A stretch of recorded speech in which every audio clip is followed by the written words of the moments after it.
Hello, bonjour, shalom, and welcome to Hi There. A culturally Jewish podcast powered by AJN. Hi there, like hi there, but with a little more life in it. 18 times more life, technically. I'm David. And I'm Addie. And each week we sit down with interesting people and talk about culture, identity, and the stories that shape us. Today's guest is taking on two of the most iconic and emotionally complicated figures in Canadian music history. We're joined by Dana Wylie, an acclaimed Alberta singer-songwriter and performer whose latest project explores the relationship between Leonard Cohen and Joni Mitchell. The show, Leonard and Joni, the Untold Love Story, blends music, storytelling, and the complicated creative connection between two legendary artists. And honestly, anytime Canadians start talking about Leonard Cohen or Joni Mitchell, people get emotionally invested very quickly. My mother treated Leonard Cohen and Joni Mitchell less like musicians and more like extended family members.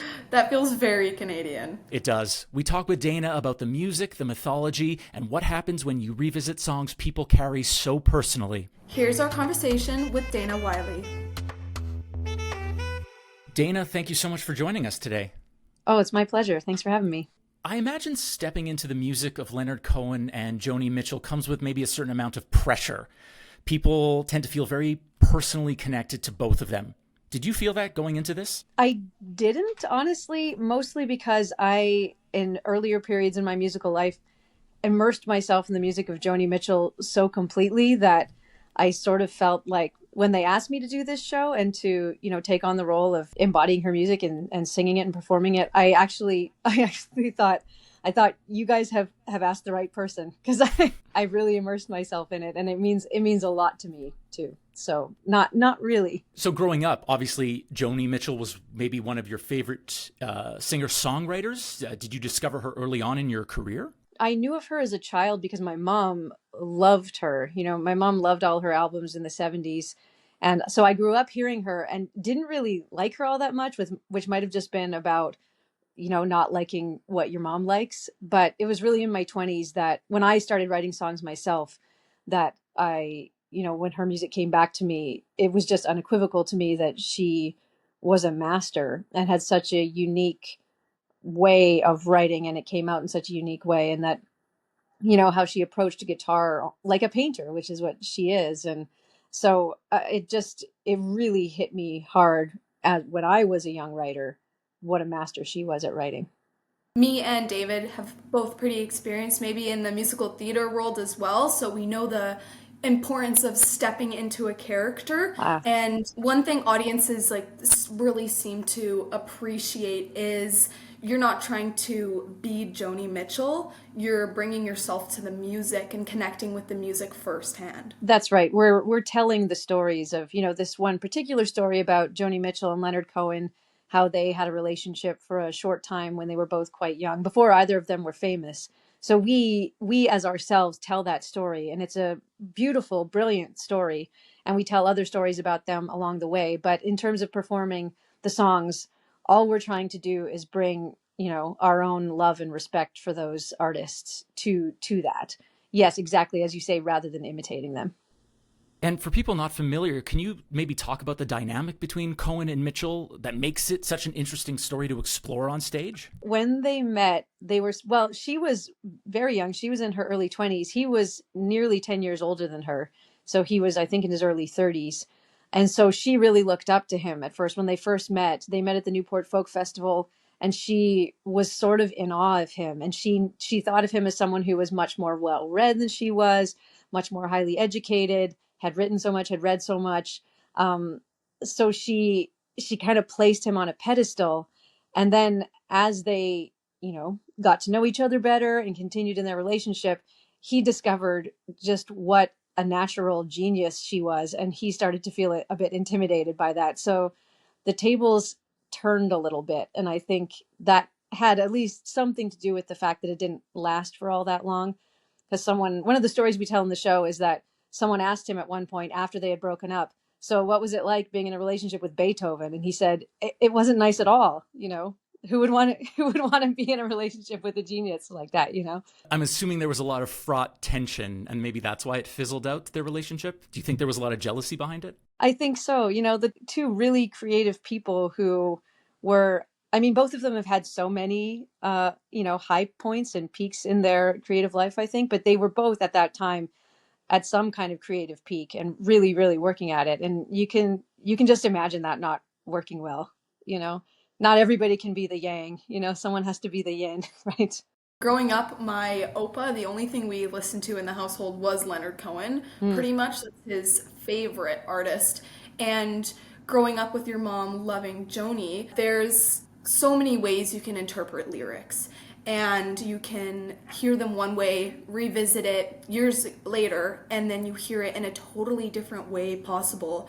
Once performing these and being able to live the experience yourself, have you been able to view Joni and maybe Leonard's music differently? Yeah. I mean, I don't know if I exactly have come to view it differently, but I've gotten to experience firsthand how the music and particularly the lyrics for both of them, it's so strong that the more you live with it, the more it has for you, the richer the experience of that gets, you know, as opposed to like getting sick of it through repetition. It's like there's always more for you there. It can speak to just about whatever you're going through at the time, you know.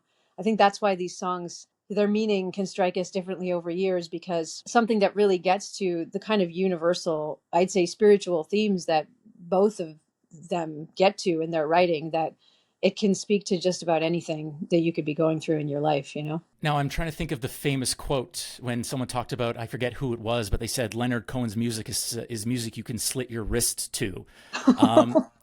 That's always what it said. It says, I love Leonard Cohen's music. I would play it, you know, before shows, and people would say, what kind of depressing music are you trying to rev yourself up for right now, David? But I found it very impactful. I found it very inspiring. I found it very grounded and very real.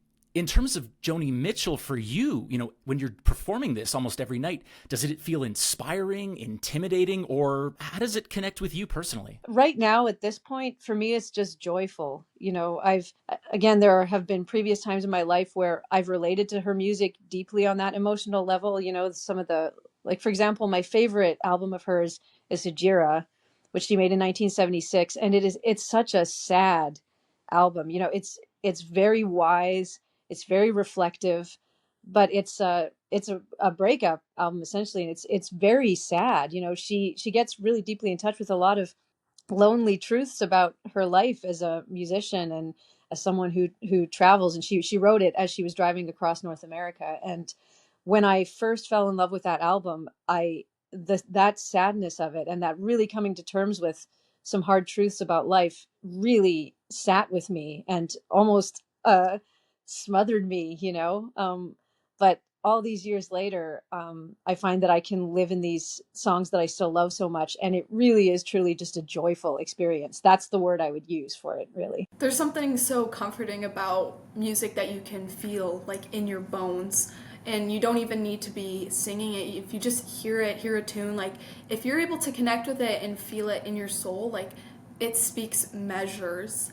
You know, kind of stepping out of the conversation about Leonard Cohen and Joni Mitchell and more about you, before hearing about these two artists or maybe just growing up as well listening to them, was there maybe an artist that made you realize that music can really tell a story, or a songwriter that can tell a story and maybe could help you tell a story about yourself and your music? Well, I mean, Joni Mitchell was definitely one of those ones for me as a young writer in my 20s. But at that period, probably the other main one who comes to mind would be Bob Dylan. I could never understand how his words could, like exactly like you just said, it's like they were doing something to my body, you know. You know, so much of the time with Bob Dylan too, you didn't quite know what he was even talking about, but somehow it's under your skin, you know. That was very intriguing to me as a young writer, very much. We touched on this a little bit before. Now, in this performance, this show, you're not trying to be Mitchell. You're bringing something yourself to the music. How do you find that balance? Oh, that's a really great question. I just try to live in the songs as completely as possible.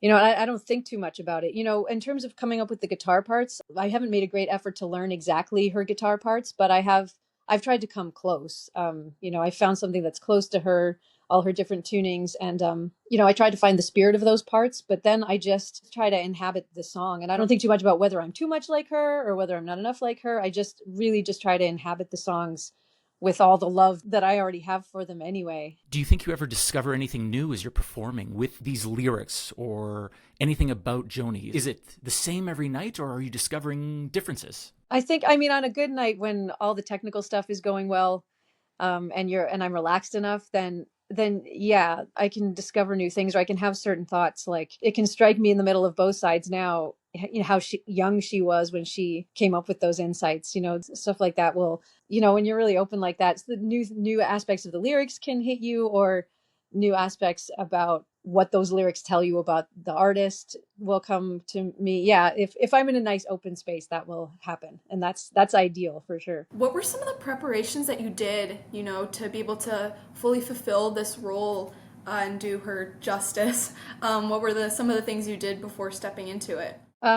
Probably the thing I spent the most time on was working on the guitar parts, if not necessarily trying to find exactly the tunings that she used, because I mess around a lot with open tunings on my guitar as well. So I spent a lot of time finding what would get the right flavor, and, the kinds of tunings, and then the kinds of chord shapes that would get the kinds of textures that I think make her sound what it is, and then arranging the songs. That's for sure. That's what I spent the most time at. Cohen and Mitchell, they almost sort of feel mythic in Canada. Do you think Canadian audiences connect them maybe differently than audiences outside of this country? I think that, yes, we must do, because we, as Canadians, we own our icons, so we hold them so tightly, and Joni and Leonard, they're both just so beloved, and we definitely have that ownership. And we've never done the show outside of Canada, although we might be doing so next year. And so then we'll find out, but I think there are ways that, I'm sure it's different, but both of them are really beloved throughout the world. Leonard, because he lived in England for a while and in Greece for a while, I think there are huge followings of people in those places that love him. And I mean, Joni, I haven't, I've lived in Asia and I've lived in the UK, and I haven't been anywhere that people don't revere Joni Mitchell. You know what I mean? I know Joni did not have the best things to say about her time growing up in, what was it, Saskatoon? She did high school in Saskatoon, and before that she was in North Battleford, and then a small town called Maidstone. So yeah, all over Saskatchewan. Yeah, and I also grew up there, not too far from there. My uncle went to the same high school that Joni Mitchell went to, and I know what it's like to be a Saskatchewan girl who just wants out, Well, what is that like? Like, I'm living in Calgary, but I'm from Montreal originally, so Calgary definitely feels smaller, even though it is kind of a big growing town. What is it about that then, that kind of artist desire to sort of say, I need more? And like yourself, you've had to travel abroad.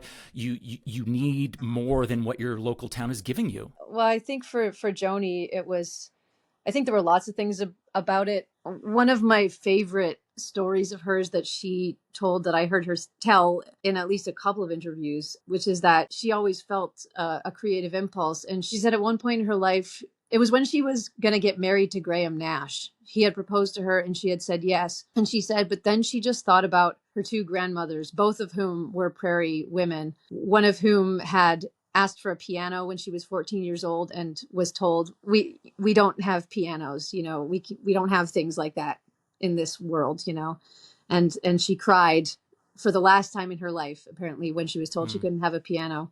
And then she thought about her other grandmother, who had been a farm wife, who at one point had been so frustrated because she was also an artist. She'd been so frustrated, she'd kicked the kitchen door off its hinges. She thought about these women who were just kind of creative souls and were just living in an environment where that couldn't be expressed and it couldn't be lived out. The reason she didn't get married was because she thought, maybe I have to make it happen for these women. She probably felt that, as I did.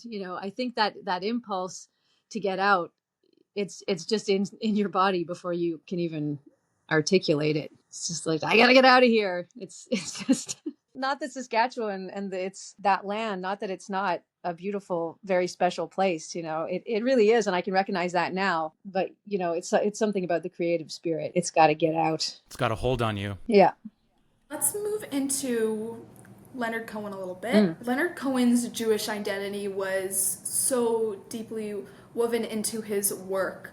Do you think that spiritual searching is part of what people still how people are still drawn to him? Oh, it must be. It must be that. It really threads through everything. And I mean, he was such a prolific writer, so many songs, but I mean, the fact that he was a spiritual seeker, that he was a deeply spiritual person, that's at the foundation of all of his songs, of everything, you know? So that, to me, that must be the thing that people are drawn to. And that's what gives it such staying power. That's not the kind of, again, it's not the kind of thing you're going to grow out of or just kind of get sick of or come to the end of. It's rooted in all those deepest questions, you know? Yeah, because I'm always like, I found such a connection with the Jewish spiritualism, especially in the later part of his life, mixing in with his Buddhism as well, too. Is that something that you know of? I don't know the answer to this at all. They must have shared that with each other, that kind of deep rooted spiritualism growing up and singing in the 60s. Yeah, I think so. I don't know that Joni ever practiced any religion or grew up with one. That's not something that you hear about with regard to her life, like Leonard did. But despite that, yes, I would say unequivocally, that's probably the main thing that they shared as artists. It's the quality, I think, that must have drawn each one of them to the other's music. Because for me, that's true for both of them. It's at the foundation of everything that they do. I don't know if you've ever talked to any audience members post-show, but I'm wondering if you think, are they coming to your show more for nostalgia or something else, something deeper? That's a good question. My guess would be that they, at least some, do come for nostalgia. I think that's the nature of a tribute show like this. That's going to sell tickets. But based on what people have told me after the show of what they get from it, I think they do get something more. That's in large part because we deliberately don't take the approach of dressing up to look like them or trying to recreate particular recordings. It's one thing that is actually really freeing about doing these two particular artists, because people have a relationship with their songs and not necessarily one definitive recording of those songs, you know, because Leonard did all of his live in London stuff late in his life, and people love those versions as well as the original versions. And same with Joni. She has all these beloved live versions and later reimaginings of her songs. And so it means you can just put the songs forward and you're not recreating a recording. And that automatically means that people aren't having a nostalgic experience. They're just in the moment having a musical experience. And of course, it's probably getting them in touch with their memories of their music and their love of it. But it's a little bit different than the pure nostalgia that can come from like a recreation approach to a tribute, if you know what I mean. Mm-hmm. I think I'm going to take my Opa to this because I think he would love it. It would make him think about just growing up listening to him. And I mean, you just get so emotional listening to this music. Yes. Do you have a personal song of Mitchell's that, you know, really tugs on your heartstrings and makes you connect to it in a way? Oh, I have I have a lot of them.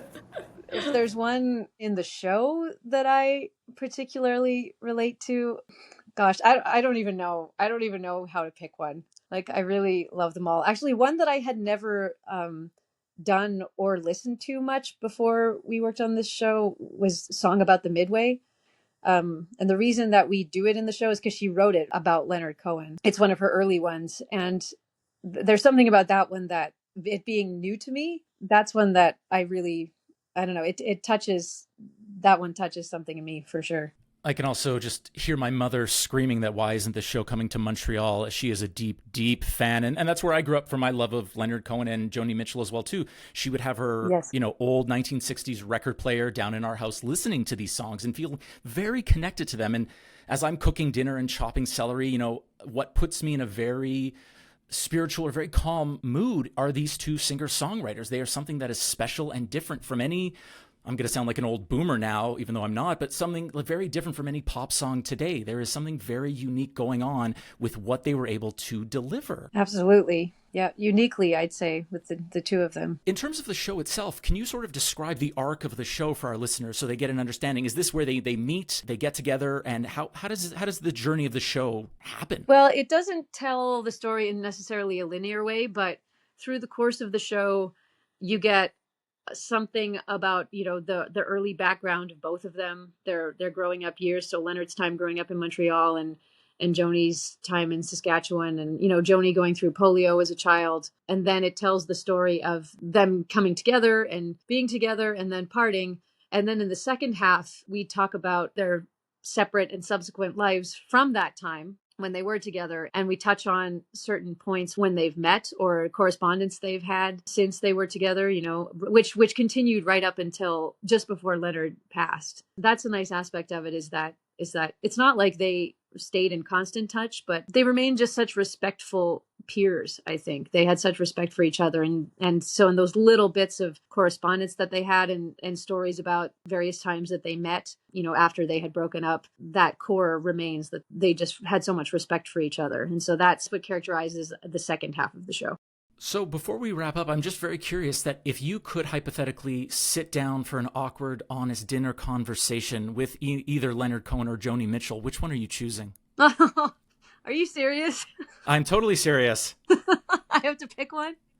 You could pick both of them if you so want. But I guess the reason why I'm asking that question is, when you're setting up for this performance and you're getting into character, what were these questions going on in your mind? What were you thinking? Like, I wonder what she's thinking at this point in her life, or I wonder what he's thinking, and what's going on behind the scenes. Well, I guess if I were to be having dinner with Leonard Cohen, I feel like inevitably we'd end up talking about the interplay between, the desire for very of this earth things like booze and women or men, or stuff like that, and the eternal. I feel like that's where the conversation would go, and I'm always into that kind of a conversation, so that would be cool. With Joni, I feel like the conversation, what would interest me is being a woman at the time that she was, and in the industry that she was, not only, getting pregnant at 19 and giving up a baby in the mid 60s, all that kind of stuff, but then being in the music industry as a woman. And it was so funny. My band attended the Juno Awards this year, and so we saw her get her Lifetime Achievement Award. One thing she said in her speech, it was so funny. She said, about 10 years ago, I had a brain aneurysm. And it was the best thing that ever happened to me because all these nurses came into my life. And she said, I spent my whole life surrounded by men, in the music world. And she said, and now I'm just surrounded by women. And it's so wonderful. I just thought that was so lovely. I was so glad to get to hear that, because I thought, yes, yay, that's fantastic. That makes me so happy for her, Dana, can you tell us where and when your performances are taking place over the next little while? Yes, we are playing in Victoria at the McPherson Theatre on May 28th. We are in Vancouver, or Coquitlam, at the casino. I forget the name of it. I think it's the Great Canadian Casino, and it's in Coquitlam. We're playing there on May 29th. And then on the 30th, we are at the Jubilee Auditorium in Calgary. And on May 31st, we're at the Jubilee Auditorium in Edmonton. I wish you nothing but success on this leg of the tour, and I hope it can stretch all the way to Montreal, because I know my mother will definitely want to see this performance. I hope so too. Believe me, I hope so. I'm sure. Oh, I'm really excited. I'll see you in Edmonton. Sounds great. Dana, thank you very much for joining us today. Oh, my pleasure. Thanks for chatting. I appreciate it. And here is what's coming up in our community. On May 30th and 31st, as you just heard, the Stars and Stories live production of Leonard Cohen and Joni Mitchell, The Untold Love Story, will be in Calgary and Edmonton. Tickets via Ticketmaster. Join Canadian Magen David Adom in Calgary on May 31st for their Stampede with Purpose Gala, featuring keynote speaker Loyal Al-Sharif, an update from Magen David Adom Chief of Staff Uri Shacham, entertainment, and a delicious kosher dinner. On Monday, June 1st, Calgary Jewish Federation and the Paperny Family JCC are hosting Choirs of the World, a free celebration of voices across cultures and generations. Na'amat Canada, Calgary presents an exclusive screening of the documentary Marathon Mom, a story of courage, commitment, and resilience, in support of school supplies for kids, Thursday, June 4th. Sunday, June 7th, join the Edmonton Jewish Senior Centers for the 6th Annual Bagel Loop Walk, Run, and Roll with great raffle prizes, including a unique signed in Hebrew Zach Hyman jersey. In Calgary, Halpern Akiva Academy's 80s Retro Gala Dinner is on June 7th, honoring Marina and Yanai Siegel. On June 9th, Friends of JNF Canada Calgary chapter is hosting their annual Negev Gala featuring Lieutenant Colonel retired Jonathan Conricus, a Middle East security expert, in conversation with Kevin Libin, executive editor, Post Media Network, Inc. Check out our websites at chaythere.ca. Visit our socials at chaytherepod on Instagram, Facebook, X, and YouTube. And you can email us here at chaytherepod@gmail.com. Hi There is a culturally Jewish podcast powered by AJN. For more news, visit albertajewishnews.com. Production by Real Mensch Studios. Take care of yourselves. Take care of each other. And call your mother. Hi there.